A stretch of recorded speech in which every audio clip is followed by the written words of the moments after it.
दोस्तों कल यानी 23 मई 2025 बहुत खास होने वाली है क्योंकि कल है अपरा एकादशी और ये एकादशी सारी एकादशियों में सबसे खास एकादशी मानी जाती है क्योंकि इस एकादशी को जो भी लोग व्रत रहते हैं ऐसा माना जाता है कि गया जी अगर आप नहीं गए हैं वो पुण्य आपको मिलता है, साथ ही साथ मोक्ष की प्राप्ति मिलती है। ऐसे बहुत सारे फायदे आपको देखने को मिलते हैं, कर्ज की मुक्ति और भी चीजें, व्यापार नहीं बढ़ रहा है, आप शांत नहीं हो, आपके घर में पितरों का कोई प्रकोप है या दोष लगा है, इन सारी चीजों से भी आपको निवारण मिलता है। साथ ही साथ आपको बता दूं कि 23 मई को शुक्रवार है और शुक्रवार को लक्ष्मी जी को पूजा जाता है और 23 मई यानी 2025 यानी कल के दिन ही एकादशी भी पड़ रहा है, यानी नारायण जी को भी पूजना है। नारायण लक्ष्मी का जब योग बनता है तब का जो दिन होता है बहुत खास होता है। यह दिन क्योंकि आपके लिए खास है इसलिए व्रत और तरीके जो मैं आज बताने वाला हूं वो भी बहुत खास हैं जो आपको बहुत सारा फायदा देकर जाने वाले हैं। एक तो तरीका बताऊंगा जो विधिवत करा ही जाता है एकादशी में। अगर आपने विष्णु जी के लिए अपने आप को समर्पित कर रखा है तो आपको यह तो नियम करना ही चाहिए। साथ ही साथ कुछ मंत्रों के बारे में बताने वाला हूं, कुछ उपायों के बारे में बताने वाला हूं, तुलसी जी के कुछ उपाय हैं वो भी बताने वाला हूं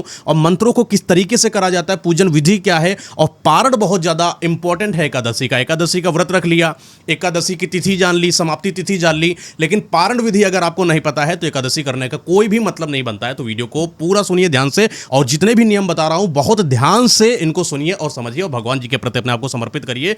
आज यानी 22 मई आज ही के दिन से हम कल यानी 23 मई एकादशी के लिए खुद को समर्पित करना शुरू कर देंगे। आज ही से सात्विक भोजन करना है, किसी भी तरीके का कोई ऐसा भोजन नहीं करना है जो सात्विक ना हो, जो तामसिकता को प्रेजेंट कर रहा हो, ऐसा भोजन नहीं करना है। रात का समय, आज की रात्रि आपके लिए बहुत खास होने वाली है। आज की रात आपको विष्णु जी के नाम की मनानी चाहिए, विष्णु जी का नाम लेना चाहिए, नारायण जी का नाम लेना चाहिए, भजन कीर्तन करना चाहिए। सुबह सुबह आपको उठ जाना है, सुबह सुबह आपको ब्रह्म मुहूर्त में उठना है, अपने घर को बहुत अच्छे से धुलकर सफाई कर लेना है। एक ऐसे कमरे का चुनाव करना है जो बहुत शांत है, वहां पर आपको सफाई कर लेना है। स्वच्छ कमरे में आपको गंगा जल जो होता है उसका छिड़काव करना है जिससे वहां पर पूर्ण रूप से शुद्धिकरण हो पाए। शुद्धिकरण होने के बाद सही जगह पर देखकर जहां पर आप आसन ग्रहण करने वाले हो वहां पर, जब भी आप आसन ग्रहण करने वाले हो तो आपका जो अपना आसन है वो भी होना चाहिए। साथ ही साथ विष्णु जी के लिए एक पीला कपड़ा बिछाइए, पीले कपड़े के ऊपर विष्णु जी की मूर्ति को रखिए। मूर्ति को रखने के बाद एक दीपक जलाइए, दीपक घी का होना चाहिए। साथ ही साथ धूप बत्ती को भी जलाइए और धूप बत्ती जलाने के बाद आपको आसन ग्रहण करना है।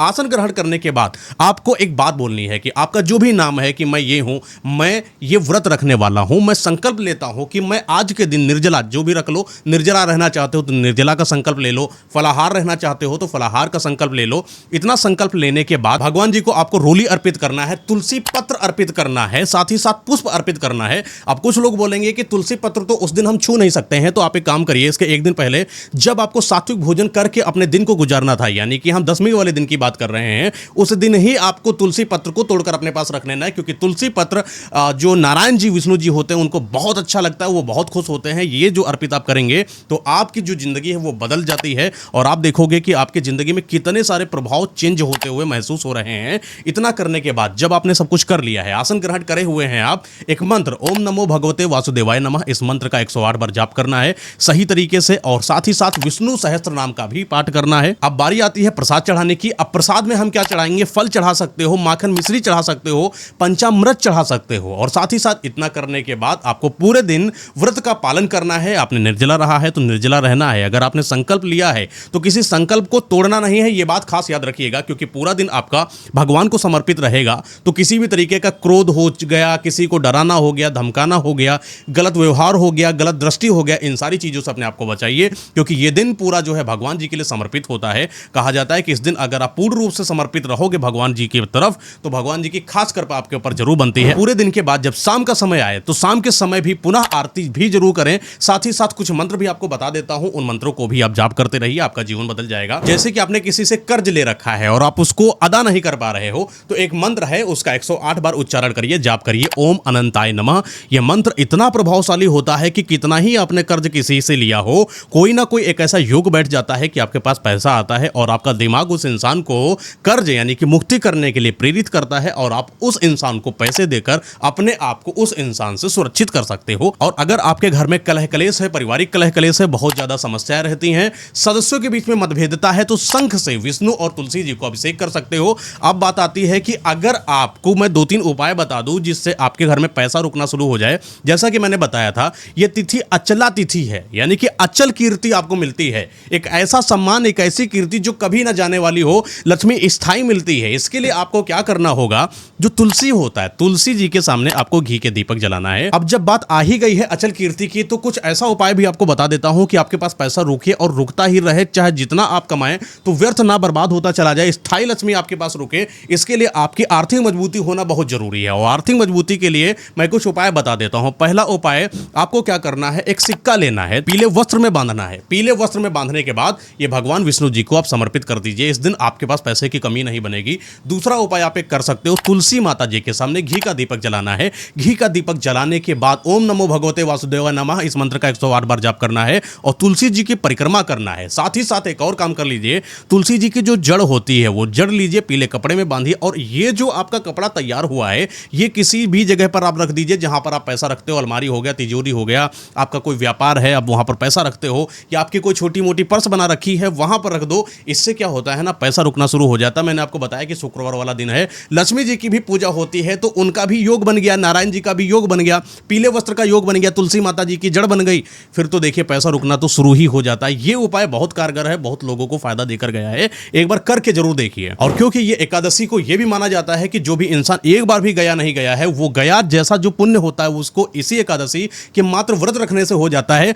पितरों के मोक्ष नहीं हुआ है, उनको मोक्ष मिल जाता है, आपको मोक्ष प्राप्ति होती है। तो पितरों के मोक्ष के लिए या उनको खुश करने के लिए एक और काम कर लो, गाय को हरी घास खिलाना शुरू कर दो, गरीबों को भोजन खिलाना शुरू कर दो। इससे भी पितृ जो हैं आपके घर में शांत होते हैं, जो पितृदोष आपके घर में लगा है उसका भी निवारण होना शुरू हो जाता है। अब बात करते हैं पारण विधि की, क्योंकि इस वाले एकादशी में पारण की जो विधि होती है वो बड़ी खास है। 24 मई को पारण की विधि है, सुबह के 5:10 से लगा के 8:10 तक पारण का विधान बताया गया है शास्त्रों में। और साथ ही साथ एक चीज का याद रखिएगा, जो पारण होता है वो विष्णु जी के लिए कहीं ना कहीं एक धन्यवाद करने के जैसा है कि हमने व्रत को रखा है और सही तरीके से हमारी जितनी भी मनोदशा है, मनोभावना है, जो इच्छा है, उनको भगवान जी पूर्ण करिएगा। इसके लिए आपको क्या करना है, स्नान ध्यान करने के बाद विष्णु जी की आरती करना है। आरती करने के बाद पंचामृत लेना है, पंचामृत खुद भी पान करना है, अपने घर वालों को भी पान कराना है, और हल्का फुल्का कुछ सात्विक भोजन जो होता है वहां से आप शुरू कर सकते हो। वो फल खाकर अपने इस जो व्रत है उसका पारण कर सकते हो और भोग लगा सकते हो। भोग लगाने के लिए चावल होता है, चावल का आप भोग लगाइए भगवान जी के लिए। और साथ ही साथ अगर आपसे हो पाए तो ब्राह्मणों को भोजन कराना शुरू करें, गरीबों को भोजन कराना शुरू करें। ये भी बहुत फलदायी होता है, आपका जीवन बदलता है। ये चीज बिल्कुल करना मत भूलना। पारण विधि बिल्कुल भी गलत तरीके से नहीं होनी चाहिए, वरना व्रत कहीं ना कहीं उसका पुण्य कम हो जाता है। दोस्तों आशा करता हूं कि जिस भी तरीके से मैंने आपको बताया है, यहां पर मैंने पूजन विधि बताई, आपको 2-3 उपाय भी बता रखे हैं, पारण विधि का तरीका बता रखा है, और जो शुभ मुहूर्त हो सकता है वो भी आपको मैंने बता रखा है। और भी कई सारी ऐसी चीजें हैं जो आपको समझ में नहीं आ रही, कमेंट करके बताएं।